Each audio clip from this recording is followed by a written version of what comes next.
आणि आता पाहणार आहोत टॉप 9 मोठ्या बातम्या। नारायण राणे भाजपचे आश्रित आहेत, तर राणे 10 वर्ष काँग्रेस आणि 25 वर्ष शिवसेनेमध्ये होते हे विसरल्यात संजय राऊतांची टीका। राज आणि उद्धव ठाकरे एकत्र येण्याच्या चर्चांवर राणेंनी लगावलेल्या टोल्याला राऊतांचं उत्तर। नारायण राणे हे भाजपचे आश्रित आहेत। ते 10 वर्ष काँग्रेस पक्षात होते, विसरून गेले। ते 10 वर्ष काँग्रेस पक्षात होते, 25 वर्ष शिवसेनेमध्ये होते। मग त्याने स्वतःचा एक पक्ष काढला, तो ते चालवू शकले नाही। आदित्य ठाकरेंना एकनाथ शिंदेंचा राजीनामा मागण्याचा कोणताही अधिकार नाही। स्वतःच्या मंत्रिपदाच्या कार्यकाळात काय केलं हे आदित्य ठाकरेंनी पाहावं। गृहराज्यमंत्री योगेश कदम यांचा आदित्य ठाकरे यांच्यावर निशाणा। सातारा जिल्ह्यात महिनाभरात शिवसेनेमध्ये मोठे पक्षप्रवेश होणार।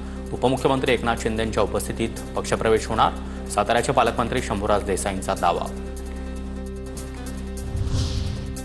आपण सगळे हिंदू आहोत, एक है तो सेफ है, एक धर्म एक संस्कृती मानणारे आपण सर्व एक आहोत, फडणवीसांचं वक्तव्य। ठाकरेंनी एकत्र यावं, दिवा शहरामध्ये ठाकरेंच्या शिवसेनेकडून बॅनर्स। कल्याण ग्रामीण आणि दिवा शहरातील प्रश्नांना वाचा फोडण्यासाठी ठाकरे एकत्र यायला हवे, बॅनर्सवर उल्लेख। ठाकरेंच्या शिवसेनेच्या बॅनरवर अमित ठाकरे, राजू पाटील यांचा देखील फोटो।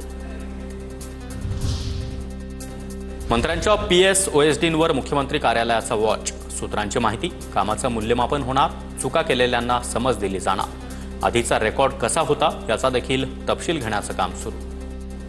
मुख्यमंत्री जे आहेत भारतीय जनता पक्षाचे, यांच्यावरती अजिबात विश्वास ठेवू नका। देवेंद्र फडणवीसच्या माणसाला केंद्रामध्ये सुद्धा प्रधानमंत्र्यांकडून PA आणि OED नेमले जाणार गेले। सगळ्यात जास्त भ्रष्टाचार ह्या लोकांचे।